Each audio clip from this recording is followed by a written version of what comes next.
తాకట్టులో ఉన్న బంగారం అమ్మాలనుకునే వారి ఇన్ఫర్మేషన్ ఇస్తే దాని వాల్యుయేషన్ బట్టి మీకు కమిషన్ కూడా ఇస్తుంది గోల్డ్ హబ్. కట్టుకున్నవాడే కాశ్మోరలా మారి వేధింపులకు గురి చేస్తుంటే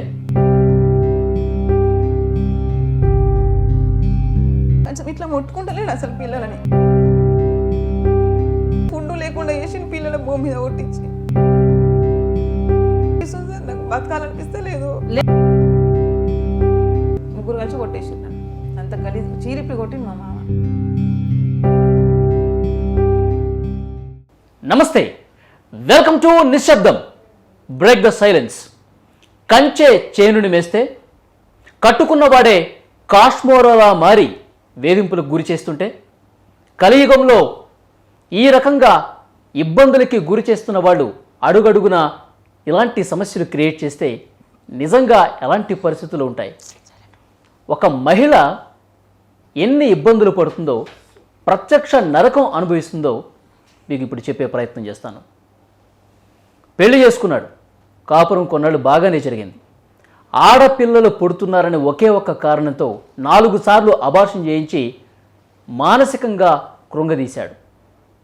అది మాత్రమే కాకుండా తను చనిపోయిందని చెప్పి బతికుండగానే వేరొక పెళ్లి చేసుకున్నాడు ఆ ప్రబుద్ధుడు. ఈ కేసుకు సంబంధించి ప్రస్తుతం ఆమె న్యాయ పోరాటం చేస్తోంది. ఆ మహిళను మీకు పరిచయం చేస్తాను.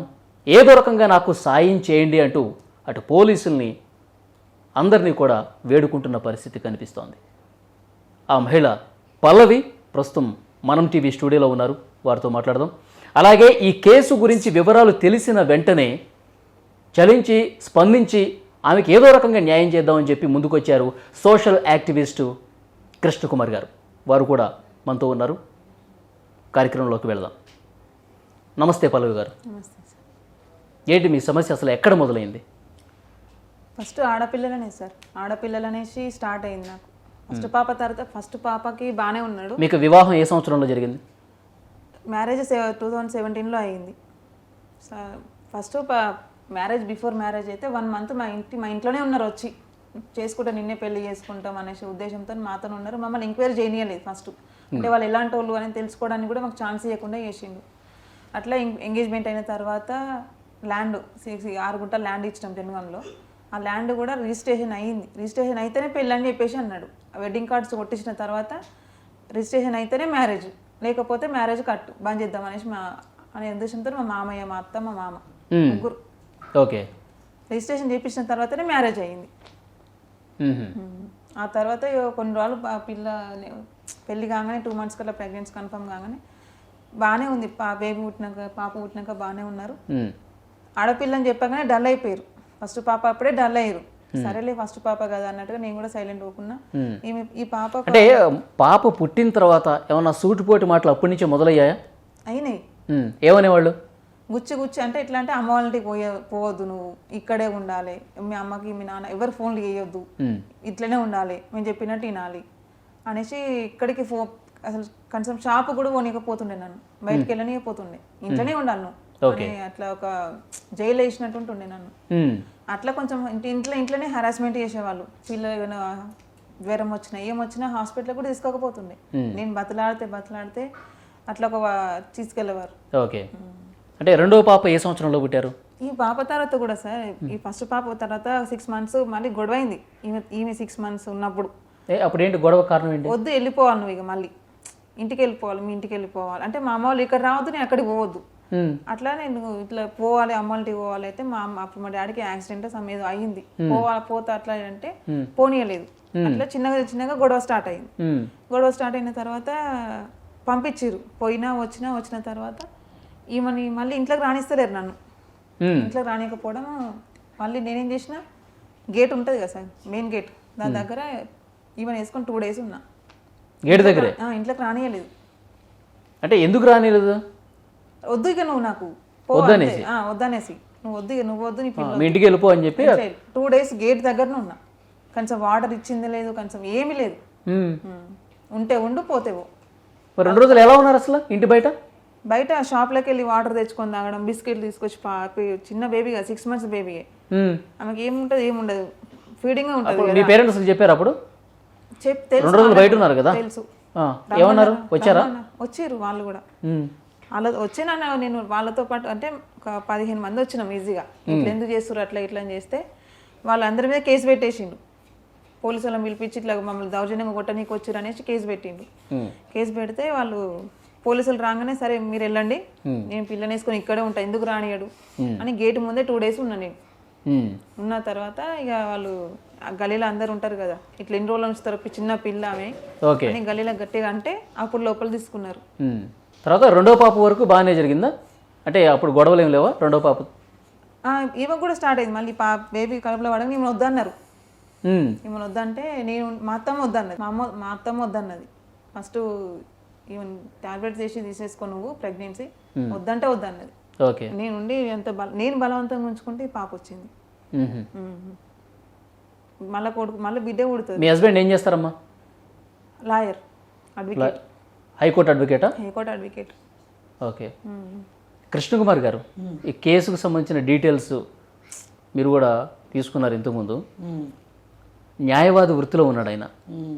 అన్నీ తెలిసి కూడా ఆడపిల్లలు పుడుతున్నారన్న ఒక ఉద్దేశంతో ఈ రకమైన పని చేస్తున్నాడు. పూర్తిగా ఈమె చనిపోయిందని చెప్పి వేరే పెళ్లి కూడా చేసుకున్నాడంట. ఏం మేడం అట్లా అసలు ఎలా స్పందించాలో తెలియట్లేదు నాకైతే. అవును, ఎలా స్పందించాలో తెలియట్లేదు. కానీ ఒకటి ఏంటంటే ఇప్పుడు ఈమె పెళ్ళి కుదిరిన దగ్గర నుంచి కూడా మనం తీసుకున్న ఇన్పుట్స్ని బట్టి అర్థమయ్యేది ఏంటంటే డే 1 నుంచి వాళ్ళు చాలా పెత్తందారీ స్వభావంతో ఉన్నారు. ఏంటి అంటే వీళ్ళని పెద్ద ఎంక్వైరీ చేసుకొని ఇవ్వకోకుండా వాళ్ళ ఇంట్లోనే వెళ్ళి ఉండి మీ అమ్మాయిని చేసుకుంటామని చెప్పి ఎంగేజ్మెంట్ చేసుకొని శుభలేఖలు వేయించిన తర్వాత అప్పుడు మొదలెట్టారు ఆ అమ్మాయికి ఇచ్చే పొలము జాయింట్ రిజిస్ట్రేషన్ చేయాలి అని. ఇది చాలా నేరం, వాళ్ళు చేసిన మొదటి నేరం అది. పెళ్ళికి ముందే నేరంతోనే స్టార్ట్ అయింది వీళ్ళ పెళ్ళి. మామూలుగా పెళ్ళి ఏ పునాది మీద స్టార్ట్ అవుతుంది? నమ్మకాల మీద పునాదితో స్టార్ట్ అవుతుంది. ఇష్టము, ప్రేమ, గౌరవము వీటన్నిటితోటి జీవితం అంతా భద్రత ఇస్తాడు భర్త. మరి అది చెప్తారు కదా, భరించేవాడు భర్త అని చెప్తారు కదా. అలాంటిది కాకుండా వీళ్ళ పెళ్ళి పునాది ఏంటి అంటే మోసంతో కుట్రతోనూ పెళ్లి జరిగింది. అయితే ఆయన జడ్జి, కొడుకు లాయరు. వీళ్ళ ఫాదరు చిన్నపాటి మనిషి, ఓ చిన్న కిరాణా షాప్ వాళ్ళకు ఉంది. వాళ్ళు ఎంచుకోవటం కూడా ఇలాగే ఎంచుకుంటారు, ఇట్లా చెయ్యాలి అనుకునే వాళ్ళు. కొద్దో గొప్ప ఆస్తి ఉండి పెద్దగా పరిచయాలు అవి లేని వాళ్ళనైతే కొంచెం తొక్కి పెట్టొచ్చు, మనం కావాల్సినంత పెత్తనం చేయొచ్చు అనుకుంటారు. అనుకుని ఇలా చేశారు. చేసి వీళ్ళు ఇంకా ఎంగేజ్మెంట్ అయ్యాక పెళ్లి పత్రికలు వేయించిన తర్వాత వీళ్ళు వెనక్కి వెళ్ళలేరు కదా, ఎందుకంటే పరువు పోతుంది, ఆడపిల్ల మళ్ళీ పెళ్ళి అవుతుందో అవదో ఆ భయంతో వాళ్ళు ఏంటంటే జాయింట్ రిజిస్ట్రేషన్ చేసేసారు. 6 గుంటల భూమి. పెళ్ళయింది. పెళ్ళయిన తర్వాత ఇక మామూలుగా ఏ పెళ్లిలో అయినా లాంఛనాల దగ్గర వాటి దగ్గర చిన్న చిన్న తగాదాలు వస్తూనే ఉంటాయి. మగ పెళ్లి వాళ్ళు పెత్తనం చేస్తారు. సరిగ్గా అవి మామూలుగా సర్వసాధారణంగా తీసుకుంటారు ఎవరైనా సరే, పోనీలే అని ఆడపెళ్లి వాళ్ళు కాస్త ఒదిగుంటారు. అది అయిపోయింది. ఇక మొదటి పాప పుట్టిన దగ్గర నుంచి పేచీలు మొదలెట్టారు. వాళ్ళకి ఏంటంటే ఫస్ట్ ఆడపిల్ల పుట్టింది అంటే మళ్ళీ ఆడపిల్లే పుట్టుద్ది అనే ఒక అప్రమకం ఉంది వాళ్ళకి. వాళ్ళకి తెలిసిన వాళ్ళకి ఎవరికన్నా వరుసగా ఇట్లాగా ఆడపిల్లలు పుట్టిన ఏదో ఆనవాయితీ ఉండి ఉంటుంది. దాంతో ఇంకా వాళ్ళు మళ్ళీ ఆడపిల్లలే పుడతారు, ఈ అమ్మాయిని ఎంత తొందరగా వదిలించుకోవాలి అని చెప్పి ఈ అమ్మాయిని ఏంటి అంటే ఏ కోడలనైనా నువ్వు మీ పుట్టింటికి వెళ్ళడానికి వీల్లేదు అంటే ఆమె ఖచ్చితంగా పుట్టింటికి వెళ్ళాలనే అంటది. నువ్వు అప్పుడప్పుడు వెళ్ళి మీ పుట్టింటికి వెళ్ళి చూసిరా, వెళ్ళిరా, ఉండు అంటే ఆ అమ్మాయి ఇంకెళ్ళదు. కానీ ఇలా వదిలించుకోవాలనుకునే వాళ్ళ టెక్నిక్ ఏంటంటే మధ్యలో గోడ కట్టేస్తారు.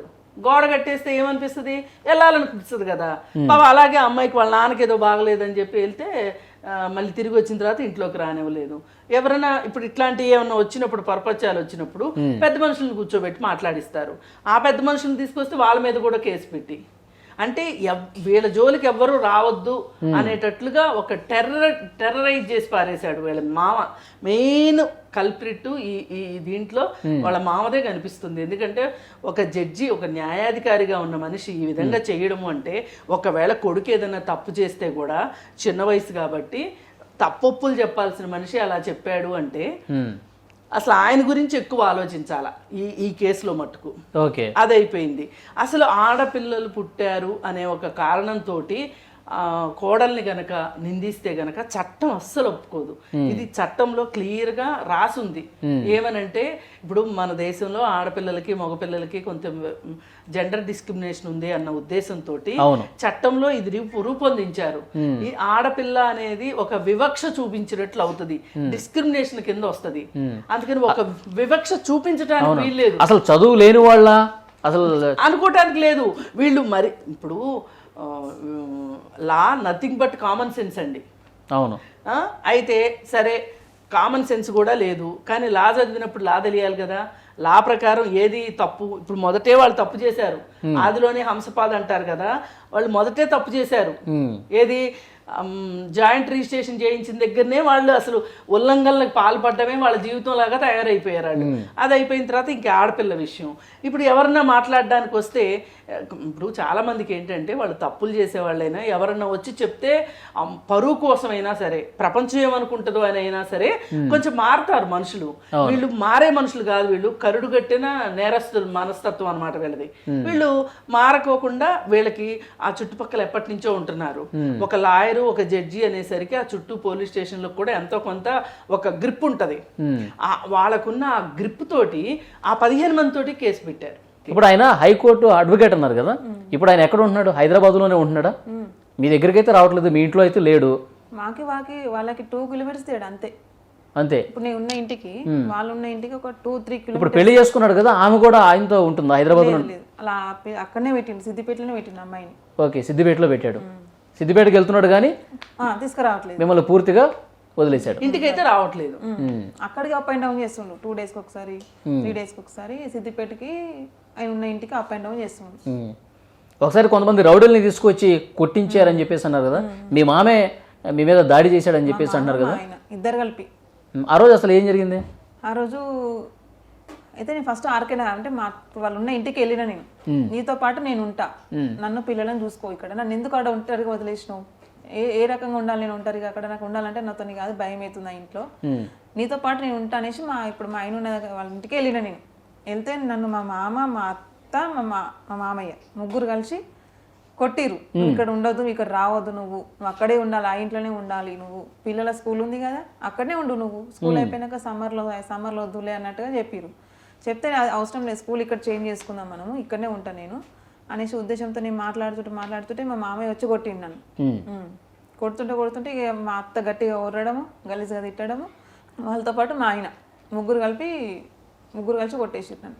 అంత గలీజ్ చీరిప్పి కొట్టింది మా మామ నన్ను. అయితే అసలు ఎందుకు కొడతాడో తెలియదు, అసలు కారణం ఉండదు అసలు కొట్టనీకి. అంత ప్రతిసారి కొడతాడు. అప్పుడు అంటే ఈ బేబీ తర్వాత డిగ్రీ కంటిన్యూ చేసిన, ఓపెన్ డిగ్రీ చేస్తుంటే చదువుకుంటుంటే కూడా వచ్చి నువ్వు చదవద్దు అనేసి తన్నిండి. ఇక్కడ చదువుకుంటుంటే తెల్లారితే ఎగ్జామ్, నువ్వు చదవద్దు నువ్వు అనేసి వచ్చి కాలం చేయలేము. మా మామనే తన్నిండి నన్ను. అంటే ఎందుకు తంతున్నావు మామయ్య అని అడిగిన.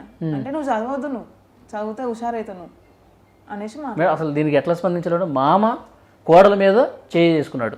అదే వాళ్ళు మొదటి నుంచి ఇదే దౌర్జన్యాల మీదే ఉన్నారు. వాళ్ళ మీద అసలు వేధింపులు, గృహహింస కేసు పెట్టాల్సింది ఈ అమ్మాయి లెక్క. అయితే ఈ అమ్మాయి ఏంటంటే ఇప్పుడు ఆడవాళ్ళు ఇంకా కేసు దాకా వెళ్ళాము, పోలీస్ స్టేషన్కి వెళ్ళాము అంటే ఇంక ఈ కాపురం నిలబడదేమోనన్న భయంతో ఆడవాళ్ళు భరించి ఎప్పుడో ఒకసారి మారతారని భరిస్తారు. అది వాళ్ళకి చాలా అలసైపోతుంది అనమాట. ఇప్పుడు వీళ్ళు కాపురం వదులుకోలేరు కదా, వదులుకోగలిగితే ఇప్పుడు ఈ అమ్మాయికి ఉద్యోగం లేదు, అటువైపు పుట్టింటి వాళ్ళు ఏమైపోయినా పర్వాలేదు నువ్వు వచ్చే అనగలిగిన సామర్థ్యం ఉన్నోళ్ళు కాదు.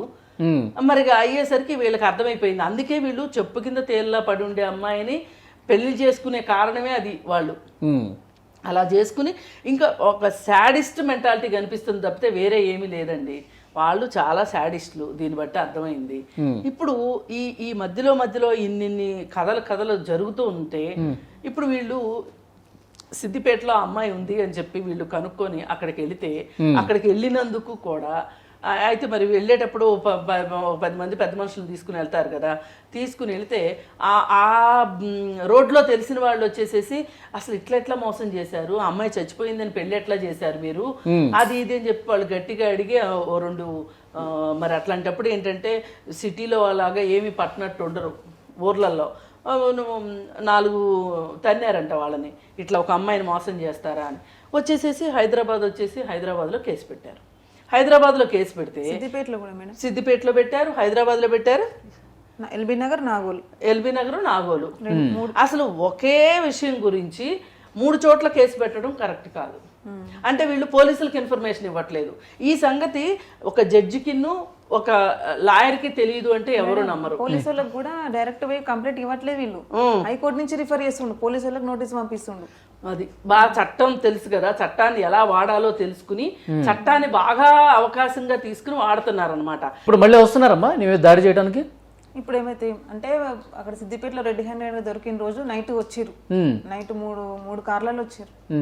సొంత పిల్ల వాళ్ళ అన్ననే, ఆ పిల్ల ఇప్పుడు ఏవైతే అమ్మాయి పెళ్లి చేసుకున్నాడో ఆ అమ్మాయి వాళ్ళ అన్న వాళ్ళ ఫ్రెండ్స్ ఎవరో ఇక 3 వెహికల్స్ వచ్చారు మేడం. వచ్చి కాలింగ్స్ బెల్ కొట్టడము, రాళ్ళు వేయడము, పెట్రోల్ అంత ముందు 2 months బ్యాక్ మా మామయ్య వాళ్ళు తీసుకొచ్చారు. అని మొన్న ఇప్పుడు ఆ రోజు రెడ్ హ్యాండెడ్ దొరికిన రోజు కూడా నన్ను అటాక్ చేయడానికి వచ్చారు మిడ్ నైట్ టైంలో 2 o'clock అట్లా. పిఎస్ వాళ్ళకి 100 డైల్ చేసిన నేను, పోలీసులు కూడా వచ్చారు నైట్ టైంలో. ఏమంటారు, వెళ్ళిపోద్దాం పారిపోయారు వీళ్ళంతా, వాళ్ళు వచ్చేసరికి వీళ్ళు పారిపోయారు. అట్లా నేను మళ్ళీ చాలాసార్లు కొన్ని రోజులు ఫోన్లు చేయించేది ఎవరెవరితోనో, ఫోన్లు చేపించడం, నువ్వు ఇక్కడ రావాలి అక్కడ రావాలి, నీకు ఎందుకు ఇదంతా, పిల్లలు నీకు ఇంత చేస్తారు, నువ్వు నీ అంత నువ్వు ఉండు, వాళ్ళతో నీకు అవసరం లేదు, వాళ్ళు ఎందుకు బ్లేమ్ చేస్తున్నావు, అన్ని న్యూస్లో ఛానల్స్లో ఎందుకు ఇస్తున్నావు నువ్వు అనేసి ఫోన్లు చేపిస్తాడు. నీకు అవసరం లేదు ఉంటే సైలెంట్గా ఉండు, నీకు ఏమైనా కావాలనుకుంటే తీసుకో, డిమాండ్ చేసుకొని తీసుకో, అంతేగాని ఎందుకు పబ్లిక్ చేస్తున్నావు, ఎందుకు చేస్తున్నావు అంటే నాకు అన్యాయం జరిగింది, నాకు నా పిల్లలకి, నేను చనిపోయానని చెప్పేసి ఇట్లా పెళ్లి చేసుకుంటాడు అనేసి నాకు ఇక్కడ న్యాయం జరగట్లేదు చూసిన 15 days తర్వాతనే మీడియాకి వచ్చిన నేను. అంతవరకు పూర్తిగా వదిలించుకుందామని చూస్తున్నారు మేడం. వాళ్ళ ప్లానే అదండి, వాళ్ళు వదిలించుకోవాలనే డిసైడ్ అయ్యారు. కాకపోతే ఏంటంటే ఆ అమ్మాయి మొండి పట్టుదలతోటి నా హక్కు నాకుంది భార్యగా, నా హక్కుని నేను వదులుకోను అంటుంది. మీరు కాల్ చేసి ఏమన్నా మాట్లాడే ప్రయత్నం చేస్తున్నారా ఈ మధ్యకాలంలో? ఎప్పుడైనా చేశారా మీ మామగారికి కానీ మీ భర్త గారికి కానీ? చేయలేదా? ఒకసారి నెంబర్ ఇవ్వండి, మాట్లాడదాం. 79. The number you're calling is out of network coverage area. Please try later. Present అయితే లేరట. మీరు కాల్ చేస్తున్న నంబర్ మా నెట్వర్క్ పరిధిలో లేదు. ఇప్పుడు హైదరాబాద్లో లేరు వాళ్ళు, సిద్దిపేటలో ఉన్నారా? తెలియదు ఇక. ఆయన ప్రాక్టీస్ ఇక్కడే కదా, హైకోర్టే కదా. మీ మామ నెంబర్ చెప్పండి ఒకసారి. అంటే తీర్పులు న్యాయాలు అనేవి ఇతరుల కోసం పెట్టుకున్నారు, వాళ్ళు పాటించడానికి కాదు. అక్కడ ఎన్ని తీర్పులు కమ్ముడిపోయారు, 10 ఇళ్ళు ఉన్నాయంట, 5 ఇళ్ళు ఏమా అంతేనా మేడం? ఎన్ని ఇళ్ళు ఉన్నాయి వాళ్ళకి? 5 ఇళ్ళ, 5 ఇళ్ళు, ఊర్లో పొలం. మీరు డయల్ చేసిన నంబర్ ప్రస్తుతం బిజీగా ఉంది లేదా ఈ సమయంలో అందుబాటులో లేదు. 2 నెంబర్లు పనిచేయట్లేదు. అవుట్ ఆఫ్ స్టేషన్ ఉన్నారు వాళ్ళు, ఇక్కడైతే లేరని తెలిసింది మేడం నాకు. మీ అత్తది నిన్న నుంచే లేరట సార్. నిన్నటి నుంచా? నిన్న ఆఫ్టర్నూన్ నుంచి లేరని తెలిసింది. ఇప్పుడు కౌన్సిలింగ్కి మీరు శనివారం కదా వెళ్ళినాం. అయితే ఈ 2 daysలో రిజిస్ట్రేషన్ పెట్టుకుంటామని చెప్పేసారు. ఏం రిజిస్ట్రేషన్? అది ఇల్లుది. మండే ట్యూస్డే రిజిస్ట్రేషన్ పెట్టుకుంటామని చెప్పారు. ఏదో కొత్త ఇల్లా? అది మేమున్న ఇల్లు, పాత ఇల్లే రిజిస్ట్రేషన్ చేపిస్తా అన్నాడు పిల్లల పేరు మీద. ఓహో, రిజిస్ట్రేషన్ ఇక్కడ చేయాల్సి వస్తుంది అనేసి పారిపోయారు అంటూ. అది అందుకే నెట్. మరి నువ్వు ఒప్పుకున్నావా రిజిస్ట్రేషన్కి? ఫస్ట్ అయితే ఒప్పుకున్నా అంటే మామూలుగా నేను చూద్దాంలే అన్నట్టు, వాళ్ళు చేయరని నాకు తెలుసు, మామూలుగా ఏం జరుగుతుందో లే అన్నట్టుగా నేను సరేలే అదన్నా చేస్తాడేమో అనేసి బయటకు వచ్చేసిన, కానీ అది చేయడం నాకు తెలుసు, పారిపోయారు. అది కానీ మేడం ఇక ముఖ్యమైన విషయం, పోలీసులు కంప్లైంట్ ఇచ్చారు కానీ ఒక్క అడుగు కూడా ముందుకు పట్టలేదంట. అవును, పోలీసులు కూడా ఆయన రిటైర్డ్ జడ్జి, ఆయన అడ్వకేట్ కాబట్టి వీళ్ళు ఏం చేస్తున్నారంటే తెలివిగా హైకోర్టు నుంచి ప్రైవేట్ కంప్లైంట్ వేసి పోలీసులు చర్య తీసుకునేలాగా చేసుకుంటున్నారు. ఈ అమ్మాయికి మరి అంత డబ్బు లేదు, అంత తెలివితేటలు లేవు కాబట్టి ఈమెమో ఎక్కడైతే కేసు పెట్టిందో అక్కడే కూర్చుని ఉంటుంది. వాళ్ళేమో ఆ కేసు కాకుండా వేరే కేసులు, ఇప్పుడు ఒకే విషయం మీద 3 చోట్ల కేసు పెట్టారంటేనే ఒక పోలీస్ స్టేషన్లో తెలియకుండా ఇంకో పోలీస్ స్టేషన్లో కేసులు పెడుతున్నారు వాళ్ళు. ఇది కూడా ఒక రకంగా నేరం. ఒకే మనిషి మీద ఒకే విషయానికి సంబంధించి 3 చోట్ల కేసు పెట్టకూడదు. ఏం చదువుతున్నారు మా పిల్లలు? LKG sir. ఎల్కేజీ. చిన్న పాప ఎల్కేజీ, పెద్ద పాప యూకేజీ. ఇప్పుడు స్కూల్కి వెళ్తున్నారా రోజు? వెళ్ళట్లా, ఆగిపోయింది చదువు. ఫీజులు కట్టలేదని పంపించట్లేదు. ఈ టెన్షన్లో కూడా అయితే గవర్నమెంట్ స్కూల్ ఇద్దామని అనుకున్నా కానీ ఇప్పుడు సార్ మధ్యలో తీసుకోరట సార్ వాళ్ళు. ఫీజులు ఎందుకు కట్టలేదమ్మా? ఫస్ట్ కట్టిన మధ్యలో కట్టలేదా? ఈ 4 months నుంచి కట్టింది లేదు మేడం. ఇక ఓకే, ఈ 4 months నుంచి ఇక్కడ ఉండట్లేదు కాబట్టి ఫీజులు కూడా కట్టట్లా. అన్ని బంద్. ఇది బాధ్యతారాహిత్యం కింద వస్తుంది. ఒక తండ్రిగా తన దగ్గర డబ్బుండి కట్టకపోవటం అనేది చాలా బాధ్యతారాహిత్యం. అసలు వాళ్ళకి నాకు బాధ అనిపిస్తుంది ఏంటంటే, ఎంత చట్టం తెలుసు ముసలాయనకి. ఆయన రిటైర్డ్ జడ్జి అంటే ఆల్మోస్ట్ ఇట్లాంటి కేసులు ఎన్ని చూసుంటారు. మరి ఆయన ఇలా చట్టాన్ని తొంగలోకి దొక్కుతున్నాడు. ఉద్దేశపూర్వకంగా వదిలించుకోవాలి. ఇదే వాళ్ళ బుద్ధి ప్రకారం వాళ్ళ ఉద్దేశపూర్వకంగా చేస్తున్నారు. వీళ్ళకి మటు ఖచ్చితంగా కఠినమైన శిక్ష అయితే కావాలి. ఇప్పుడు ముందుగా మనం కోరుకునేది ఏంటంటే, ఈమె ఏమైతే కేసులు పెట్టిందో ఆ కేసుల్ని ముందుకు తీసుకెళ్లే విధంగా ప్రయత్నం చేయాలి. ఆ తర్వాత ఇంకా పిల్లల భవిష్యత్తు కోసం ఇప్పుడు ఇప్పుడు ఇలాంటి కష్టాలు చాలా మందికి ఉన్నాయి. అవును, కానీ అందరూ బయటికి రావట్లేదు. ఎందుకంటే సమాజానికి భయపడో లేకపోతే మనం నెగ్గలేమనే భయంతోనో రావట్లేదు. ఈమె ఈ విధంగా వచ్చినందుకు ఈమె ధైర్యాన్ని అయితే మనం ఖచ్చితంగా మెచ్చుకుని తీరాలి. తప్పకుండా మేడం. ఇంకొకటి, మీకు అబార్షన్లు 4 సార్లు అయినాయని చెప్పేసి అన్నారు కదా, మీరు అసలు ఎందుకు వారించలేదు వద్దని చెప్పి? 4 సార్లు అయింది కదా. అవును సార్. మాటికి అబార్షన్లు చేస్తుంటే లింగ నిర్ధారణ చేస్తున్నారా? వాళ్ళు ఎట్లా అంటే నాకు తెలియకుండానే అది స్కానింగ్ సెంటర్లకు అక్కడికి ఇక్కడ వచ్చేలోనాడు పోదామంటే పోవాలి అంతే. అట్లా అమ్మ వాళ్ళకి ఎవరికి చెప్పుకునేది నేను. స్కానింగ్ సెంటర్ అంటే మీకు అర్థమైపోద్ది కదా వీళ్ళు. స్కానింగ్ సెంటర్ అంటే ఎందుకు అంటే ఫస్ట్ అడిగేదేనని, ఎందుకు ఇక్కడ అక్కడ ఎందుకు చూపిస్తున్నావు? ఒకటే స్కానింగ్ సెంటర్, ఎప్పుడైనా రెగ్యులర్ గా ఒకటే స్కానింగ్ సెంటర్ డెలివరీ అయ్యే వరకు. అట్లా కాకుండా ఇట్లా లేదు ఇట్లా చూసుకోవాలి, మాకు తెలిసిన అతను అని చెప్పేసి అట్లా ఏదో నన్ను మాటలు మాది చేసి చెప్పిన వస్తావా రావా, చెప్పినట్టు ఇంటవా అయినావా, లేకపోతే మీ ఇంటికి వెళ్ళిపోతావా అనే భయం, మొత్తం భయం. అంటే కాపురమే నిలబడదు అనే ఒక భయంలోకి అమ్మాయిని నెట్టారండి. ఆడవాళ్ళు చాలా మంది మా అత్తమావల మాట గాని భర్త మాట గాని వినేది ఎందుకు అంటే, అసలు నువ్వు ఇప్పుడు మా మాట వింటే ఇప్పుడు జీవితం అంతా తోడు మేం కదా ఉండాల్సింది, మేం కావాలా వాళ్ళు కావాలా తేల్చుకోమంటారు. అది బ్లాక్మెయిలింగ్ అనమాట. ఇప్పుడు నువ్వు ఏం కోరుకుంటున్నావు? నీ డిమాండ్స్ ఏంటి? పోలీస్ కేసు పెట్టావు, అసలు ఏం కావాలని కోరుకుంటున్నావు? ఇప్పుడు నీకేం కావాలి? డిమాండ్స్ అంటే ఫస్ట్ నాకు మేము పెట్టిన కేసు పట్టించుకోవడం లేదు. ఫస్ట్ పోలీసులు నాగోల్ పిఎస్లో అసలు నేను కేసు పెడితే అసలు పట్టించుకోవట్లేదు. అదొకటి. నేనేం తప్పు చేసినా, నా 2 పిల్లలు ఉన్నారు, చిన్న పిల్లలు. నా మీద కాకుండా నా ఫ్యామిలీ మొత్తం, మా అమ్మ వాళ్ళ సైడ్ ఫ్యామిలీ మొత్తం మీద కేసు పెట్టేసిండు 3 స్టేషన్లలో. అందరు అన్ని స్టేషన్లలో ఎఫ్ఐఆర్ అయింది. ఏం తప్పు చేసినాను సార్ మా మీద కేసు పెడతాడు ఆయన? చేసిన తప్పు ఆయనే. ఆయన తప్పు చేసింది ఆయన, బాధపడుతుంది మీరు, రివర్స్ గా మీ మీద కేసు పెట్టారు. పిచ్చిదాని లెక్క 2 పిల్లల్ని వేసుకొని తిరుగుతుంది నేను. వాళ్ళు మంచిగా ఉన్నాడు, పెళ్లి చేసుకుని అక్కడ అమ్మాయి మంచిగా ఉంది, ఇక్కడ ఈయన మంచిగా ఉన్నాడు. నేను పిచ్చిదాని లెక్క కొంచెం తినడానికి ఫుడ్ లేని స్థితిలో నేను ఉంటే నా మీద కేసులు పెట్టడము, మళ్ళీ హైకోర్టు నుంచి రిఫర్ చేస్తున్నట్టు అన్ని స్టేషన్లకి. వీళ్ళు ఓన్ గా తీసుకున్న కేసులు కావు పోలీసు వాళ్ళు, హైకోర్టు నుంచి రిఫర్ చేస్తారు పోలీసు వాళ్ళకి. హైకోర్టు నుంచి నోటీస్ పంపిస్తే అప్పుడు వాళ్ళు టేకప్ చేయాల్సి వస్తుంది పోలీసు వాళ్ళు. అట్లా చేస్తున్నాడు. అట్లా ఇన్ఫ్లుయెన్స్ తో మీ కేసు ముందుకు పోకుండా చేస్తున్నారు. ఓకే, పట్టించుకుంటారా లేదా? ఇప్పుడు మీ మామకి, మీ భర్తకి, మీ అత్తకి శిక్ష పడాలని కోరుకుంటున్నారా? అది పడాలి సార్. ఇప్పుడు నాలాంటి సిచ్యువేషన్స్ ఏ అమ్మాయికి రావద్దు. 2 ఆడపిల్ల, ఓన్లీ ఆడపిల్లలు అనే ఇంత గొడవల మెయిన్ లీడింగ్ అంటే అమ్మాయిలు పుట్టడంతో ఇంకో పెళ్లి చేసుకున్నారు. ఇంకా ఆ అమ్మాయితో పెళ్లి చేసుకున్న అప్పుడు ఆ అమ్మాయితో కూడా ఇప్పుడు చెట్ల మందులు తాగుతున్నారు అటు 2. ఓకే, చెట్ల మందు తాగితే అబ్బాయి పుడతాడు. అవి కూడా రికార్డ్స్ ఉన్నాయి నా దగ్గర, వాళ్ళు తాగిన రికార్డ్స్ అన్ని A to Z నాకు అన్ని ప్రూఫ్లు ఉన్నాయి నా దగ్గర. ఓకే మేడం, ఫైనల్గా ఏంటి, ఎట్లా చేద్దామంటారు? ఏం లేదండి, ఫస్ట్ ఇమీడియట్గా అసలు ఈ పోలీస్ స్టేషన్స్ వాళ్ళకి తో మాట్లాడి అసలు మీరు ఎందుకు ఈ కేసుని సరిగ్గా సీరియస్గా తీసుకోవట్లేదు అనేది మాట్లాడాలి మొదటగా. మాట్లాడిన తర్వాత మరి ఆ పోలీస్ స్టేషన్స్లో ఎలా స్పందిస్తారో చూడాలి.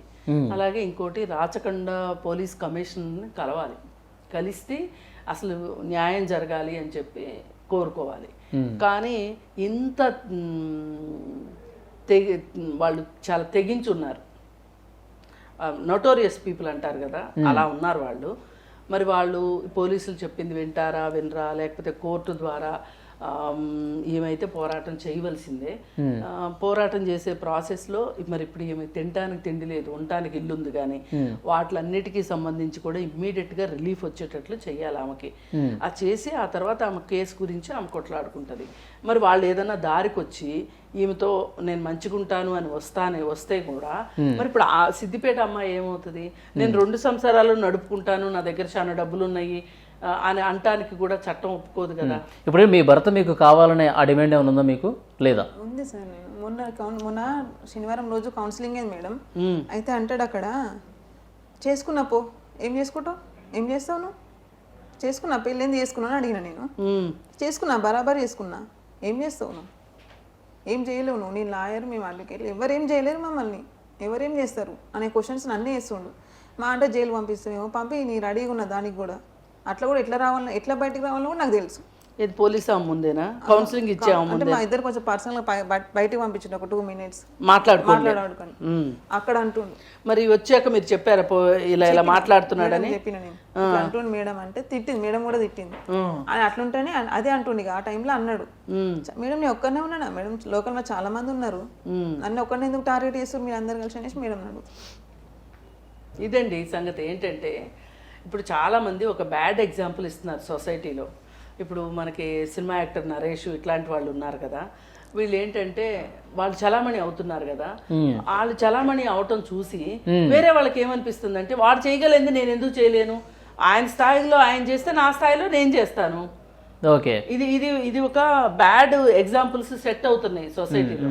ఇంకోటి మేడం, ఇప్పుడు ఆడపిల్లలు పుడుతున్నారని చెప్పి వదిలేయటం ఒకటి, 4 సార్లు అబార్షన్ చేయటం ఒకటి. తను కూడా ఒక మనిషి ప్రపంచంలోకి వచ్చేది ఒక ఆడదాని నుంచే. అవును, ఆమె తల్లి కూడా ఒక ఆడదే కదా. దీన్ని అసలు చాలా సీరియస్గా తీసుకోవాల్సినటువంటి విషయం. లేదండి, అత్త మామ భర్త ముగ్గురు పూర్తిగా శిక్షార్హులు. పైగా ఇప్పుడు ఆ అమ్మాయి తాలూకు మళ్ళీ ఎవరినైతే పెళ్లి చేసుకున్నాడో ఆ అమ్మాయి తాలూకు బ్రదర్ కూడా ఈ అమ్మాయి ఇంటి మీద పోట్లాడుకొచ్చాడు. అతన్ని కూడా ఖచ్చితంగా శిక్షించాలి. పల్లవ గారికి 2 ఆడపిల్లలే. నీ పేరేంటమ్మా పెద్ద పాప? జస్మిత. ఓకే, నీ పేరమ్మా? అన్షిత. ఓకే, మీరు ఇప్పుడు స్కూల్కి వెళ్తున్నారా? 2 రోజు వెళ్తున్నారా? స్కూల్కి వెళ్తున్నారా? రెగ్యులర్గా వెళ్తున్నారా లేదా? పల్లవ గారు వెళ్తున్నారా? రోజు వెళ్ళట్లేదు, 2 times అట్లా, ఎప్పుడో ఒకసారి అట్లా పోతూ ఉంటారు మొత్తం. అసలు పంపించడానికి ఉంది కానీ ఫీజు అడుగుతారేమో అని భయంతో నేను పంపించట్లేదు. పంపిణీకి ఉంది, ఫీజు కట్టడానికి కూడా లేదు మీకు? ఫీజు కట్టడానికి లేదు, అసలు తినడానికే లేదు, ఇంకా ఫీజు ఎక్కడి నుంచి? ఇప్పుడు మీకు చదువుకోవాలని ఉంది కదా, రోజు స్కూల్కి వెళ్ళాలని ఉంది కదా అందరిలాగా. అది పిల్లలకి ప్రాథమికమైన హక్కు అండి స్కూల్కి వెళ్ళడం అనేది. మొన్న మేడం అంటే పిఎస్లో కౌన్సిలింగ్లో పిల్లల్ని కొంచెం ఒక 10 minutes మమ్మల్ని వదిలేసిండు మా ఆయన, అంటే మాట్లాడుకోండి అని మేడం పక్క పంపించింది. కొంచెం పిల్లల్ని ఇట్లా ముట్టుకోవట్లేదు మేడం, కొంచెం దగ్గర తీసుకుంటాడేమో అని చాలా ఎక్స్పెక్ట్ చేసిన నేను. కొంచెం ఇట్లా ముట్టుకుంటలేడు అసలు పిల్లలని. లేదమ్మా, వాళ్ళని చూస్తేనే భయపడుతుండు, అంటే వీళ్ళు భయపడుతున్నారు. వాళ్ళు భయపడతారు, ఎందుకంటే నిన్ను కొట్టడం చూసుంటారు కదా వాళ్ళు. పిల్లలు నీతో ఎట్లా ప్రవర్తించారో పిల్లలకి అది అర్థమవుతుంది. పిల్లలు ఏదో చిన్న పిల్లలకి ఏమి తెలియదు అనుకుంటాం కానీ వాళ్ళ మనసులో అన్ని రిజిస్టర్ అవుతాయి. ఎవరు డాడీ డాడీ అని చెప్పి దగ్గరికి వెళ్ళారా ఆ రోజు కలిసినప్పుడు? భయపడుతుంది సార్, పోవట్లేదు, వీళ్ళు పోవట్లేదు, ఆయన తీసుకుంటాడేమో అని ఎక్స్పెక్ట్ చేసిన కానీ కొంచెం ఇట్లా ముట్టుకుంటలేరు వాళ్ళ పిల్లలని. ఇంకా గమ్మత్ ఏంటో చెప్పమంటారా? వీళ్ళకి ఇన్ని ఆస్తులు ఉన్నాయి, కార్లు ఉన్నాయి, ఆయన రిటైర్డ్ జడ్జి, ఆయన అడ్వకేట్ కదా. వీళ్ళ పిల్లలకి బారసాలలు కానీ అన్నప్రాసనలు కానీ బర్త్డే ఫంక్షన్లు కానీ ఒక్క బర్త్డే తెలియదు అంటే వాళ్ళకి. ఏం లేవు వాళ్ళ లైఫ్లో, వాళ్ళు ఉట్టి భూమి మీద వచ్చారు కానీ వాళ్ళకి ఇలాంటిది ఏం లేదు మేడం. కానీ ఫుడ్ లేకుండా చేసిన పిల్లల భూమి మీద కొట్టించి ఎందుకు మేడం? వాడు అసలు ఉండేందుకు లేకెందుకు? ఆడపిల్లలు అంటే ఆడపిల్లలు అంత చులకన ఆయనకి. ఆయన కూడా ఒక అమ్మాయి, అమ్మ పుట్టినోడే కదా. ఇప్పుడు ఒక అమ్మాయిని పెళ్లి చేసుకున్నాడు, ఒక అబ్బాయి కావాలంటే ఒక అమ్మాయిని పెళ్లి చేసుకున్నావు కదా, పుట్టినే రాదు కదా అబ్బాయి కూడా. అవును, ఇప్పుడు మీ ఇద్దరు కలిసి ఉన్నప్పుడు పిల్లలు అప్పుడైనా బాగా చూసేవాడా, ప్రేమగా దగ్గర తీసుకునేవాడా? ఎప్పుడు చూడలేదు, ఏ రోజు చూడలేదు అసలు. పిల్లలు అసలు ముట్టుకోడు, మాట్లాడాడు. కొంచెం ఎప్పుడో ఒకసారి ఇక వీళ్ళు బలవంతంగా దగ్గరికి వెళ్తే డాడీ అని వెళ్తేనే దగ్గర తీసుకునేటోడు, కానీ ఏ రోజు దగ్గర తీసుకునేటోడు కాదు. వాళ్ళకి అసలు ముద్దు ముచ్చట్లతో లేదండి సంబంధం. ఇవాళ ఇళ్లల్లో పనులు చేసుకునే వాళ్ళు కూడా చిన్న చిన్న ఆటోలు నడుపుకునే వాళ్ళు కూడా, అంత చిన్న ఉద్యోగాలు చేసుకునే వాళ్ళు కూడా పిల్లలకు బర్త్డే పార్టీలు చేసుకుంటారు. అంటే ఆడంబరంగా చేసుకోమని కాదు, ఏదో ఉన్నంతలో చేసుకుంటారు. వీళ్ళకి ఏం పోయే కాలం వచ్చింది ఇన్ని డబ్బులు పెట్టుకొని, అంటే వాళ్ళకి నిర్లక్ష్యం. అదే అబ్బాయి అయి ఉంటే గనక అది వేరేగా ఉండేది.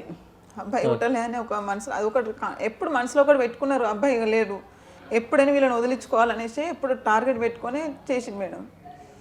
కానీ ఎంతవరకు న్యాయమో వాళ్ళకే తెలియదు మేడం. లేదులేమ్మా, కోర్టే చెప్పాలి దీనికి. పోలీస్ స్టేషన్ కోర్టు మేడం, ఏం స్టేషన్లో వేస్ట్ మేడం ఇదంతా నాకు తెలిసి. వేస్ట్ అంటే వేస్ట్. నేను పిచ్చిదాని లేక నేను తిరుగుతున్నా కానీ ఎవరు ఇంత లేదేమ్మా, న్యాయం జరుగుతుంది. న్యాయం జరగకుండా ఎలా ఉంటుంది? అన్నిసార్లు అన్యాయం ఎందుకు జరుగుతుంది? న్యాయం కూడా ప్రస్తుతం ఉన్న వ్యవస్థ పట్ల పూర్తిగా నిరాశగా ఉంది తను. ఎందుకంటే ఇప్పుడు పోలీస్ స్టేషన్ చూసింది కదా ఈ మధ్య కాలంలో, చూసి ఏమి న్యాయం జరగకపోయేసరికి తను అలాంటి నిరాశ నిస్పృహకి వెళ్ళిపోయింది. 1 month అవుతుంది మేడం, 1 month అవుతుంది నేను తిరగబట్టి. ఇంత మీడియాకి వచ్చింది, అన్నిట్లలో వచ్చింది, ఎవరు ఇంతవరకు ముందుకు వచ్చింది లేదు మేడం. ఏం లేదు అసలు. కొంచెం ఎవరైనా వచ్చి కొంచెం మాకు ఫుడ్ డొనేషన్ చేసింది కూడా ఎవరు లేరు ఇంతవరకు. పల్లవి గారు బాధపడకండి, మనం టీవీ మీకు అండగా ఉంటుంది. మేడం కూడా మీకు చాలా సపోర్ట్ చేస్తారు. మీకు ఏ రకమైన సాయం కావాలన్నా కానీ బతకాలనిపిస్తే లేదమ్మా, లేదు. నీ పిల్లలు ఏమైపోతారు? అసలు నువ్వు ఇప్పటిదాకా ఇంత ధైర్యంగా ఉన్నావు, నువ్వు అసలు అంత అధైర్యపడితే ఎట్లా? వాళ్ళు గెలిచినట్లు నువ్వు ఓడిపోకూడదు. నువ్వు ఓడిపోయావు అంటే ధర్మము న్యాయం కూడా ఓడిపోయినట్లు. ఆడపిల్లలు పుట్టడం నా తప్పైతే కాదమ్మా, అసలు కాదు. సైన్స్ తెలిసినోడు ఎవడైనా ఆ మాట అనడు. ఎప్పటికీ మీకు మీ సమస్య తీరే వరకు మనం టీవీ అండగా ఉంటుంది, మేడం కూడా అండగా ఉంటారు. పోలీస్ స్టేషన్లో కేసు ముందుకు పోవాలని మీరు కోరుకుంటున్నారు. పోలీసులతో స్టేషన్కి వెళ్ళి మాట్లాడి మరింత ముందుకు వెళ్ళే విధంగా మా ప్రయత్నం మేము చేస్తాం. మీరైతే ధైర్యంగా ఉండండి, సరేనమ్మా? పెళ్లి చేసుకున్న భర్త, అండగా ఉంటుంది అనుకున్న కుటుంబము, ఆస్తులు ఇవన్నీ కూడా ఏమీ ఆమెకు ఉపయోగపడట్లేదు కదా. అవును. మామూలుగా అయితే ఏంటంటే ఇవేవి లేని వాళ్ళకి చాలామంది సమాజంలో సహాయం చేయడానికి రెడీగా వస్తారు. కానీ ఈమె పరిస్థితి ఏంటంటే రంటికి చెడ్డ రేవడిలాగా అయింది. అదే ఇప్పుడు ఈమెకి ఇంత హంగు ఆర్భాటం లేదనుకోండి, ఆ భర్త తాలూకు ఆస్తులు, మామగారు, జడ్జి ఇవన్నీ లేరనుకోండి, ఎవరో ఒకళ్ళు వచ్చి వాలంటీర్గా ఈమెకు సాయం చేసేవాళ్ళు. అవును. ఈమె దానికి లేకుండా అయిపోయింది. అవన్నీ ఉన్నా కానీ ఉపయోగం లేకుండా అయిపోయింది. ఈమె రొంటికి చెడ్డ రేవడిలాగా అయ్యింది. సరే, ఏది ఏమైనా అమ్మ, ఇట్లాంటి పరిస్థితి ఉంటే గనక మామూలుగా చాలామంది సమాజం నుంచి ముందుకు వస్తారు, మేము హెల్ప్ చేస్తాం, మేము హెల్ప్ చేస్తామని. అలాంటిది నీకు అంత ఆస్తి ఉండి వేరే వాళ్ళని హెల్ప్ అడగడం కూడా నాకే మనస్కరించట్లేదు. అందుకే మేము మా సంఘం తరఫునే నీకు హెల్ప్ చేస్తాము. హెల్ప్ అనుకోకు, నీకు అండగా ఉంటాం మేము. కంపల్సరీ మేడం, తప్పకుండా. మనం టీవీ కూడా మీకు ఎల్లవేళలా మీ పోలీస్ స్టేషన్లో కేసు ఫాలోఅప్ కావాలి, ముందుకు పోవాలి, వాళ్ళకి శిక్ష పడాలని చెప్తున్నారు కాబట్టి ఎప్పటికప్పుడు ప్రయత్నం చేద్దాం మేడం. డెఫినెట్గా మీరు స్టేషన్కి కూడా వెళ్ళి మాట్లాడతామని చెప్పేసి అన్నారు. ఆ టైంలో మేము కూడా ఉంటాము. పూర్తి న్యాయం చేసే వరకు మా సపోర్ట్ అయితే మీకు ఉంటుంది. ఖచ్చితంగా అమ్మా, ఖచ్చితంగా మా బాధ్యత, అది సామాజిక బాధ్యత. ఇప్పుడు ఒక మనిషికి హెల్ప్ చేయక ఎవరు జంతువులు వచ్చి హెల్ప్ చేస్తాయా మనకి? ఇది పల్లవి గారి కథ. పల్లవిలాగా ఈ సమాజంలో చాలామంది ఉండుంటారు, కానీ ధైర్యంగా ముందుకు రాకుండా ఉండుంటారు. నిశ్శబ్దాన్ని ఛేదించండి. మీ సమస్యల్ని సమాజంలో ధైర్యంగా ముందుకు వచ్చి చెప్పండి. 4 గోడల మధ్య నలిగిపోతూ శారీరకంగా, మానసికంగా కృంగిపోవద్దు. నిశ్శబ్దం లాంటి వేదికలు మీకు ఎల్లవేళలా సహాయకారిగా ఉంటాయి. నమస్తే.